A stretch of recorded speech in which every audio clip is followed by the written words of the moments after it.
for people who don't know, David is the Lazen, Biafra Lazen in Gambia.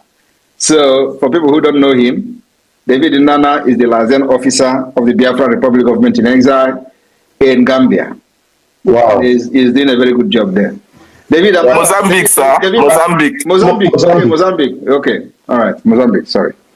David, you deserve a round of applause. Thank you. Thank you. All right, Biafra, please go to the mic. All right. Thank you. I hope I'm coming out clear, please. Clear, sir. Your Excellency, Prime Minister of the Biafra Republic Government in Exile, Mazi Simon Ekpan-Joko, I thank you so much for your great jobs. And I want to go straight to the question. But I want to draw your attention to the current challenge on Twitter, which has been trending since yesterday and today. I don't know if you are aware of it, but this trend or challenge is that the Afon Jazz are the ones now telling us who to use his name or who to use his picture for our struggle and of course our fundraising. So these challenges, they are now saying, according to the tweets which I have seen already, they say that you are using Mazi Nnamdi Kanu's face for our flyers on fundraising. That if you think, including IPOB, DOS Nigeria West Africa Limited, that if you think that you are popular, that you should drop the face and the name of Mazi Nnamdi Kanu. So have you seen this online challenge? And let me tell you, I have seen it. Don't listen to them. It is not me they are attacking. The person they are attacking is Mazi Nnamdi Kanu, not me. They know that at this point I call the shot, not Mazi Nnamdi Kanu. He's not free, he's not a free man. So all they try to do is to use that particular propaganda so they can silence him completely. So they can take his picture, take him, anything about him out of the mind of our people. And that cannot happen. The IPOB Nigeria criminals did it in the first, they failed. So you think it's the Yoruba, Afonja people that is going to do it for them and succeed? When the IPOB Nigeria could not succeed, is it Afonja that will succeed? Forget them. What they are trying to do is so that we remove anything Mazi Nnamdi Kanu in what we're doing. And then people will forget him. That's all. So they are very mad that all the money they spent to kidnap him from Kenya, he is still being heard of. His name is still ringing bell because of the activity of Simon Ekpa and the Biafra government. So they are mad, looking for every means to remove him and his face from whatever we are doing so that he will be, nobody will remember him again. Even though we are calling for his release using our civil disobedience. But I don't want that picture to be showing anywhere. That's what they are after. You remember when they said they are going to sue me to court? Including his own fake siblings. I was asking, where is the court? I'm still waiting for them. Today, where are they? So don't listen to those. All those. I have seen those things now. Let them continue to propagate the awareness of Biafra. That's what they do. When they think that they are attacking me, that's what they're actually promoting what we're doing. For those who don't understand what we're doing, they will go and start searching for Simon Ekpa, and then they will look at what we're doing and listen to media and see that Nigeria, the fuel is now 1,000 something. What can we do? This boy is shouting for a division of Nigeria, where he's providing a better solution for his people. Oh, let us support him more. Let us go our own way. Look at our Maka sister, for example. Nigeria government come for her head. Immediately, within 24 hours, the Biafra government took action. We begin to write Canada, begin to write, and we are ready to provide anything she needs. That is what government is all about. For your people, for the people, and for your people. Nothing else. And today, she's happy. Even though, when you see that the IPOB Nigeria was calling her, making video, recording and started using it for propaganda on social media. Did you see me making broadcasts or any of our media personnel making broadcasts on Amaka? No. But they were calling her and we were saying, oh, we are going to just tell us, just do this, don't worry. That, we are angry that you are communicating with Simon Ekpa. Don't worry, we are going to call people. Which people are you calling? These are unorganized idiots. Unorganized idiot. When a government of Biafra is talking, providing evidences, writing, from a department of foreign affairs, a director, a professor, Joy Irobi, signed a document, provided evidences to the Canadian government, and we are ready to fund till tomorrow to fund the legal fee. That is what government is all about. And that was actually what put the idiot, the Olosho in Abigail Debre, to sleeping, becoming a sleeping dog. She was backing. Did you see her back again? Because the people have called her, say, Samanepa has intervened, just leave that woman. That's all. When she was writing, did you see her write again? Did you see her talk those nonsense again? Because they know that I am mad. When they talk about madness, my own carry Siki 6. Siki 12. Siki 12. Siki 12. When they think that they are mad, I am more mad than like all the Nigerians combined together. All right. What other people cannot do, I will do it times 10, and I will still stand. Okay, thank you, sir.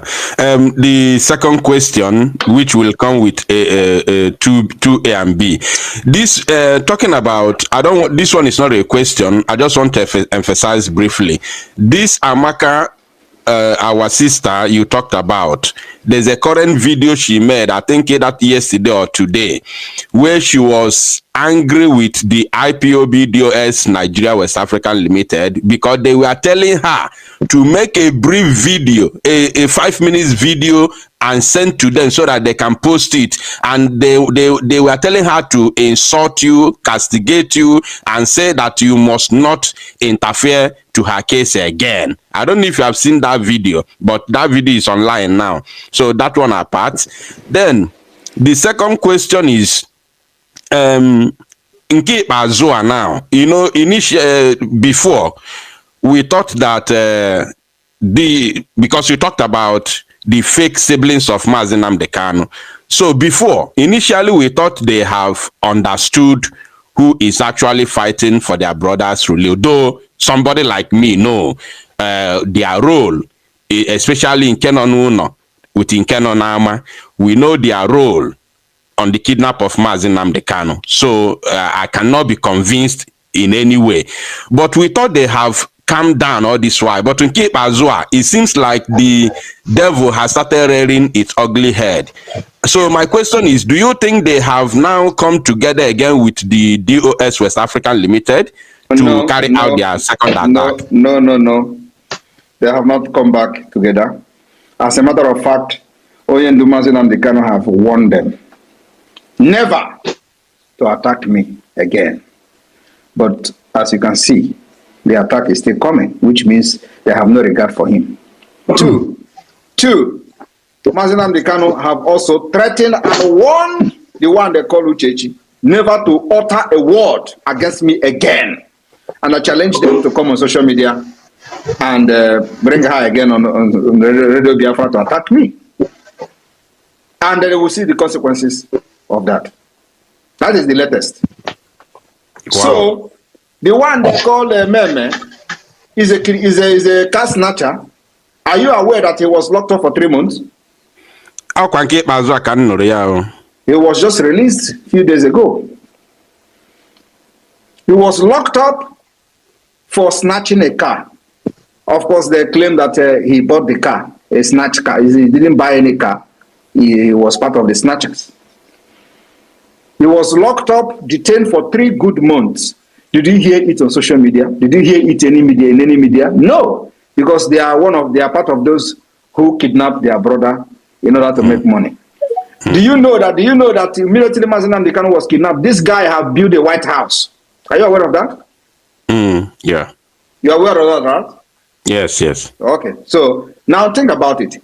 Without walking. Without walking. The same thing Hope Uzodimma, the one Igwe, which I exposed last time, Hope Uzodimma Igwe.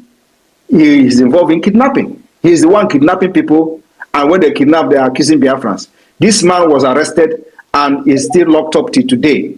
Did you hear it in any media? They have transferred the man back to Imo State. I mentioned his name. I mentioned his name last time. He is kidnapping and killing people. There was a guy that came back from abroad. He went and kidnapped that guy and killed him. And this man is a right-hand man of Hope Uzodimma. Igwe of Obodo. And why are nobody talking about it? As I'm talking to you today, the man is still in detention. Because this is part of them. The same thing that happened to this man, Mazen Amdekano brother. Nobody talked about it. No media. He was detained for 3 good months. No media. The same Igwe is still in detention. As I'm talking to you here now, Igwe is still detained. They have transferred him back to Owerri. For kidnapping. All right. Now the issue. Okay. Then the issue of what you talked about the issue of Amaka. Amaka own is that the government of Biafra, like we have done to every other person, we don't discriminate. Like we said even if she don't support Biafra, we will fight for her. Even if she don't support Biafra, we will provide a lawyer for her. We want to use her to make a very big statement to Nigeria and to those who think they can cajole and bully Biafrans all over the world. The time is over. That time where you bully Biafrans is over. Except we don't know about it. Even if the person have attacked me before, I will be in the forefront of fighting for that person. As a Prime Minister of Biafra, that is me. Even if I have done it in the past, the Master Prophet that was making juju, everybody saw him making incantation. Simon Ekpa is going to die. He died, baby. Simon Ekpa, P2P. At the end of the day, he did not build his channel on YouTube. Even when me, I don't have a YouTube channel today. I asked Biafrans to follow him so he can continue to do whatever he's doing on YouTube. But this is a man who was on social media making incantation against me. So it does not matter whether you support Biafra or not. Once you are a Biafran,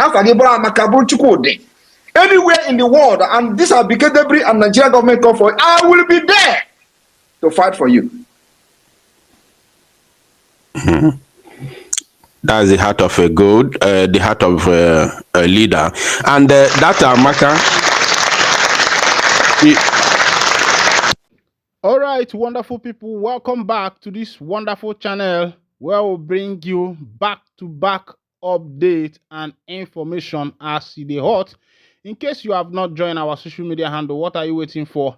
Kindly go ahead and subscribe, like, comment, share, and also remember to on your notification button so that whenever our news drop, you go be the first. We'll collect them. Let's go down to the news proper as the hot. You don't share it as it be. Human rights lawyer asks Tinubu to immediately release the detained leader of the indigenous people of Biafra, Mazi Nnamdi Kanu. Yes, a lot of people thought that what concerns Kanu has been forgotten, but there is what is called the cry of the righteous, the heart of the righteous. When the cry of the righteous is awoken, it moves to touch other hearts, other good people, people who have good intention. And as you can see, human rights lawyers have come out demanding that the government of Bola Ahmed Tinubu should release Mazi Nnamdi Kanu with immediate effect. Yes, somebody might say, yes, it was not in my jurisdiction, it was not in my tenure that Kanu was detained. But now, he is the president, the power, the veto has been handed over to him, and nobody will still be blaming Muhammadu Buhari. The blame now will be on Bola Ahmed Tinubu. Let's go down to the full detail of the information. Human rights lawyer Uche Onyagocha has called on President Bola Tinubu to immediately and unconditionally release the detained leader of the indigenous people of Biafra, Mazi Nnamdi Kanu. Onyagocha, a former federal lawmaker from Imo State, made the call in a statement made available to Sahara reporters on Tuesday titled President Bola Tinubu Free Nnamdi Kanu Unconditionally Now. He accused President Tinubu of using the case of unlawful and malicious detention of Mazi Nnamdi Kanu as a pawn on a chessboard, adding that this is time for him to free Nnamdi Kanu unconditionally.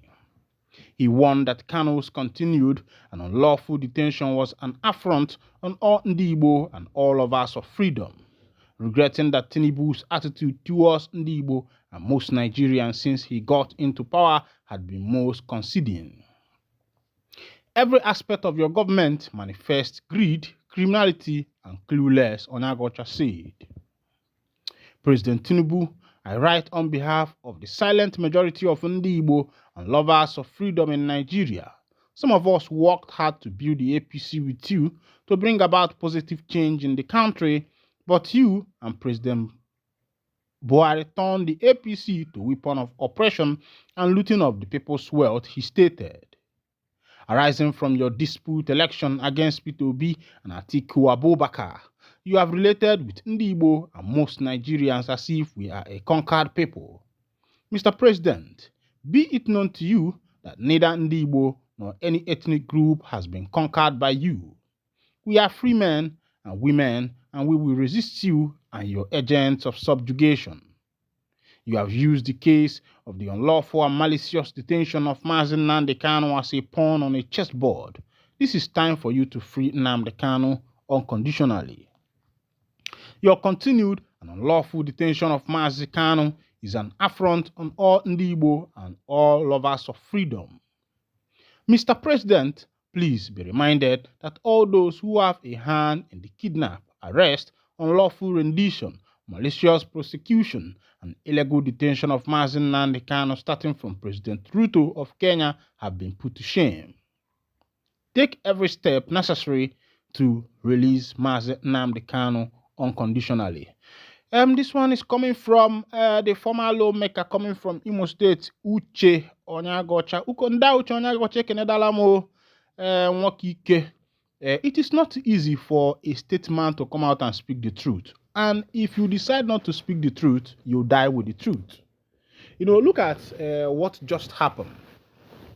At the first time when Kanu was extraordinary rendition from Kenya to Nigeria and incarcerated into the DSS detention starting from 2021 till date, that happened on July 2021. The Igbo statesman then Obiozo, later on Emmanuel Iwanyanwu, people like Ifeanyi Ubadem, they refused to come out to speak for their brother. They refused to come out to speak for their brother, to talk about him. Later on, Iwanyanwu took over office. He became the President General of Ohanese Ndigbo. They started their plans, how they are going to, make sure that Mazi Nnamdi Kanu comes out of the DSS detention. Even the present governor of Anambra State, they started making plans. They started using Kanu to chase clout, to bring Ndigbo closer to them. And at every point, at every time, at every juncture, what these people do is to come to social media and tell the people how we have been fighting for Kanu, we are trying to meet the presidency, we are doing this. Then I was asking, the president of Ohanese Ndigbo, Iwanyanwu, as the president of Ohanese Ndigbo, you have the right to meet the president face to face. It's not even about writing a letter to the president or sending a memo to the president. You have the right as president of Ohanese Ndigbo to go and meet the president face to face. It is your right. Because these are the people you are representing.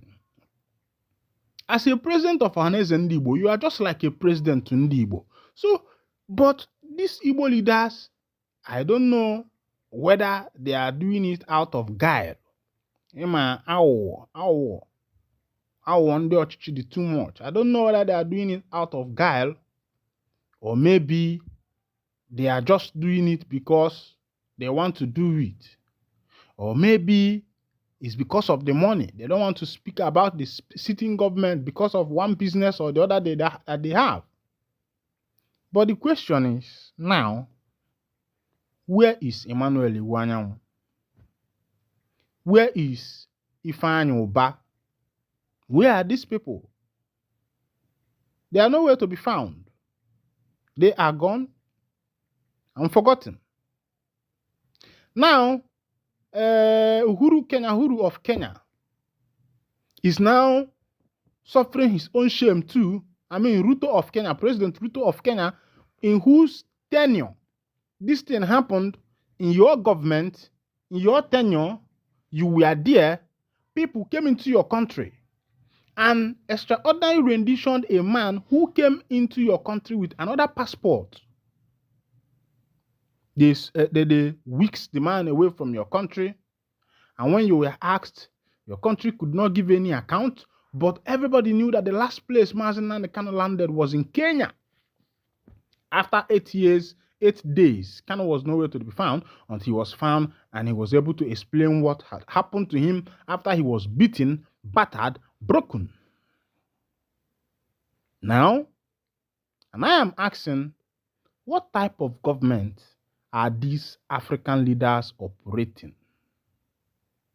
The government that makes sure that the people are suppressed, the government that makes sure that the people does not have the right to exercise their franchise rights, that people does not have the right to exercise their political rights. Yes, they told us that your voter's card is your power, but you see them buying themselves into power. They bought themselves into power. Now in Kenya, there is protest. Now in Nigeria, there is protest. And what is the modus operandi? What is the cause of the protest? It is because the people are angry.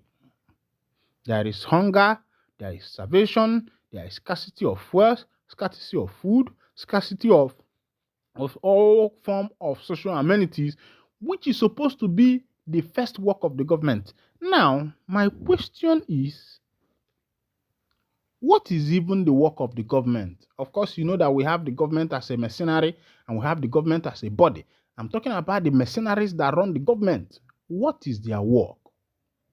These people earn their salaries in millions. They just come to the House of Senate, deliberate, do this, deliberate, they earn in millions. But after the deliberation, after cutting out the budget for the year, the question is, what is this budget being used for? That's the question you will ask yourself. Sometimes you should ask yourself, as a citizen in Nigeria, what has the government actually done for you? Your parents paid your school fees from primary to university, or somehow maybe your parents don't have, you are the one that sponsored yourself and you graduated.